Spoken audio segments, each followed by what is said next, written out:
성령님 좋은 아침입니다. 이 시간 성령님을 초청합니다. 오늘도 내 안에 오셔서 하나님을 기쁘시게 드릴 것을 소원하게 해주세요. 오늘 말씀을 통해 구체적으로 무엇을 해야 될지를 깨닫게 해주세요. 깨달은 것을 삶 속에서 실천할 수 있도록 도와주세요. 아멘. 오늘 우리가 함께 나누실 하나님 말씀은 마가복음 2장 1절에서 17절까지의 말씀입니다. 오늘 본문은 1절에서 12절은 예수께서 중풍병자를 고치신 사건이며 13절에서 17절에는 세관에서 세리마태를 부르시고 또 세리와 죄인들과 함께 식사하시는 사건입니다. 두 사건 모두가 예수님이 누구신가, 어떤 분이신가를 잘 나타내주는 사건이었습니다. 먼저 가버나움에서 일어난 사건을 살펴보면 2절에는 많은 무리들이 그리스도에게 모여들었다라고 하였습니다. 그러니까 예수께서 계신 집은 찾아오는 사람들을 다 수용할 수 없었습니다. 문 앞까지도 들어설 자리가 없었고 찾아온 사람들에게 예수님은 최선의 대접을 하셨습니다. 몰려오는 사람들에게 중요했던 것, 즉 가장 소중한 생명의 말씀, 구원의 도를 가르쳐 주셨습니다. 예수님이 이미 여러 곳에서 찾아오는 다양한 사람들을 만나 그들을 고치시며 귀신을 쫓아내시며 능력을 행하시느라 분명 피곤하셨을 것이 분명하지만 온 마음을 다해 말씀을 가르치셨습니다. 주님을 사모하여 나온 이에게 주님은 결코 외면하지 않으시며 사랑으로 응답하시고 또 생명의 길을 알려주시며 은혜와 또 사랑으로 베풀어 주시는 그런 분이심을 기억해야 하겠습니다. 그때 중풍병자가 주님께 고침을 받기 위하여 친구들의 손에 의지하여 집에 왔습니다. 4절 5절입니다. 무리들 때문에 예수께 들어갈 수 없으므로 그 계신 곳에 지붕을 뜯어 구멍을 내고 중풍병자가 누운 상을 달아내리니 예수께서 그들의 믿음을 보시고 중풍병자에게 이르시되 작은 자야 내 죄사함을 받았느니라 하시니.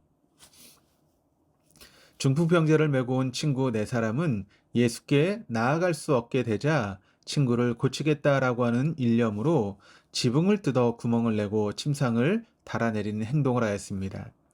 우리가 생각하기에는 지나치다 싶었지만 예수님은 그들의 믿음을 보셨다라고 하였습니다. 그러니까 좋게 보시고 칭찬하신 것입니다. 난관이 앞에 가로막혀 있었지만 장애물을 넘어서서 어떻게든지 하나님 앞에 주 예수님의 은혜를 입으려고 하는 그들의 믿음을 예수님은 높이 평가하신 것입니다. 요즘 우리에게는 이런 주님을 향한 간절한 사모함이 여러분 부족하지는 않습니까? 예수님은 중풍병자를 고치는 이 사건을 자신이 하나님의 아들이며 죄사함의 권세를 가지신 것을 알리시는 계기로 삼으셨습니다.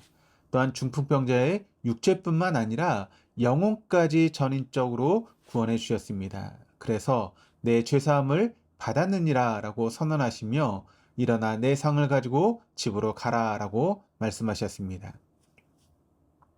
그때 중풍병자는 모든 사람들 앞에서 곧바로 일어나 걸어나가는 기적을 이루었습니다. 불쌍한 영혼이 고침을 받는 아름다운 사랑의 기적은 그 집에 있던 대부분의 사람들을 모두를 감동하게 하였고 이런 일을 도무지 보지 못하였나라고 하며 하나님께 큰 영광을 돌렸습니다. 아쉬운 것은 바로 이런 순간에도 어떤 서기관들이 그 자리에 함께 있었지만 트집을 잡습니다. 예수님에 대하여 악의적인 생각을 가지고 트집거리를 잡기 위해 앉아있는 사람의 마음에는 주님의 사랑의 행동을 신학적, 율법적 논리로만 분석하고 따지고 있습니다. 예수님을 하나님의 아들로 받아들이지 못하는 한 죄사함의 문제에 대해 서기관들은 신성모독으로밖에는 해석할 수 없었던 것입니다. 그들의 논리가 잘못된 것이 아닙니다. 죄사함의 권세가 하나님에게서 나온다는 지식이 틀린 것은 아닙니다.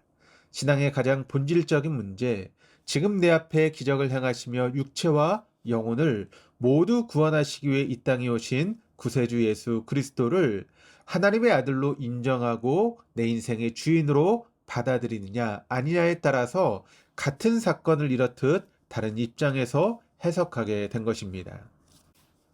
우리는 친구의 고침을 위해 지붕을 뜯어서라도 죽게 나아가려는 사람들인지 아니면 서기관들처럼 비판적인 사람들인지 다시 한번 생각해 보아야 할 것입니다. 두 번째 부분인 13절부터 17절에는 모든 사람에게 미움을 받던 세리 레위를 부르시고 그와 함께 그 당시 사회 통념으로 죄인이라고 불리던 사람들과 식사하시는 사건이 나옵니다. 예수님께서 나를 따르라고 부르신 레위는 동족 유대인들에게 세금을 받아 식민 지배 로마 제국에 납부하는 직업인 세리였기 때문에 그 사회에서 매우 미움을 받는 사람들이었습니다. 그래서 고대 기록에는 세리를 아청꾼, 뚜장이, 간통자라고 부르기까지 했습니다. 돈은 벌겠지만 마음속에 아픔을 지녔을 것입니다. 예수님은 누구도 원하지 않는 사람을 부르시고 제자 삼으셨습니다. 다른 사람들이 멀리하려고 하는 사람을 친구라고 부르시고 그들과 어울려 식사하시며 용기를 주셨습니다. 사실 우리도 사회적인 편견과 선입견을 가지고 있고 그것이 우리 생활을 구석구석 지배하고 있습니다. 바리새인들과 서기관들은 또다시 예수님이 이런 행동을 비난하고 나섰습니다. 율법을 범한 자들, 매국노들, 죄인들과 너희 스승 예수는 왜 함께 식사를 하고 그들과 어울리는가? 그들의 관습과 상식에 맞지 않는다는 것입니다. 이 이야기를 예수께서 들으시고 이렇게 말씀하셨습니다. 예수께서 들으시고 그들에게 이르시되 건강한 자에게는 의사가 쓸데없고 병든 자에게라야 쓸데있느니라. 나는 의인을 부르러 온 것이 아니요 죄인을 부르러 왔노라 하시니라. 레위는 자기를 제자로 부르신 예수님께 감사하는 마음으로 집으로 초대하였고 자신과 같은 처지에 놓인 친구들을 불러서 예수님의 사랑과 관용 또 세상과 희망을 베푸시는 분이심을 소개하며 기쁨을 나누었습니다. 얼마나 자연스럽고 기쁜 일입니까? 예수님도 그의 초청을 기쁘게 승낙하셨습니다. 그리고 기꺼이 소외된 사람들, 그 땅에 버려진 사람들, 갈 곳 없어 환영받지 못하는 사람들의 친구가 되셨습니다. 그러나 바리새인들과 서기관들은 스스로 자신들에게는 예수님이 필요 없고 아쉬운 것이 없는 사람, 스스로 선하다고 생각하는 사람들이었습니다.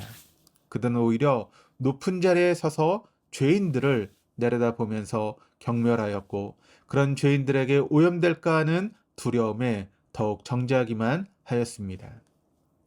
그들의 신앙적 태도는 돌이킬 수 없는 자기 의와 자기 교만에 빠져 있었던 것입니다. 그것을 정확하게 지적하시고 분명하게 주님은 선언하십니다. 나는 의인을 부르러 온 것이 아니요 죄인을 부르러 왔노라 하시니라.